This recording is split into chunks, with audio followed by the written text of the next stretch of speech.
আলাইকুম এভরিওয়ান, ঈদ মোবারক। আজকে আইলাম যাব গরিপুর, সবাইকে নিয়ে আসছি। এই যে হিমেল আছে, এবারে মামুন আছে, ইলিয়াস উস্তাদ আছে, সাথে বাতিজা হৃদয় আছে। যাক, আমরা আজকে যাইতেছি গরিপুর কোনো এক হোটেলে খামো আজকে। আর অন্য যেটি বড় হোটেলগুলা ওইটি আপনার 2টা-3টার আগে কোনো ভালো কোনো খানা পাওয়া যায় না। এখন যামো জিরাতে ফামু, এটা থেকে খাওয়া দাওয়া করে যাবো, চিন্তা ভাবনা আছে মিয়ামির যাবো। ঠিক আছে, সবাই দোয়া করবেন।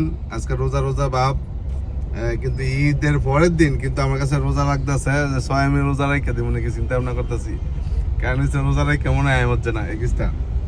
তো যাই হোক, সবাই দোয়া করবেন আমাদের জন্য। আমরা আছি বর্তমানে বাতাকান্দি বাজার। এই বাতাকান্দি বাজারে এমন এক জ্যাম লাগে প্রত্যেক সময় আইলেই এই যে জ্যাম।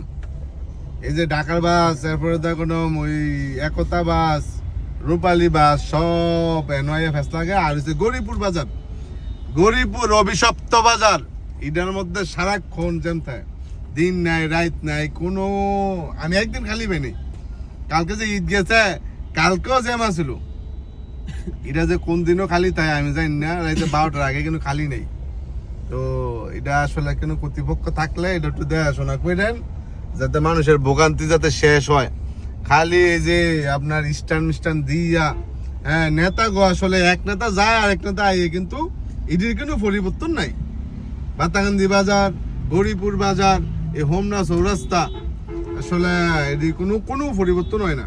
এই যে সিএনজি স্ট্যান্ড আর অটো এমন মিলে অবস্থা করে ভাই, একবার এটি এলাকা ভিত্তিক চালায়, মনে হয় যে তাগই সব তাগর আপনার কিছু কইও পারতেন না, এমন একটা অবস্থা। আপনার লোকে বেটু দিব, কথা কাটাকাটি দিব, কেরা মান ইজ্জত খুঁয়াইতে যায়, তা করলে তর্ক দিয়া বুঝিনি। যাক, সবাই ভালো থাকবেন, আমাদের জন্য দোয়া করবেন, আমরা যাতে সামনে ভালো কিছু করতে পারি।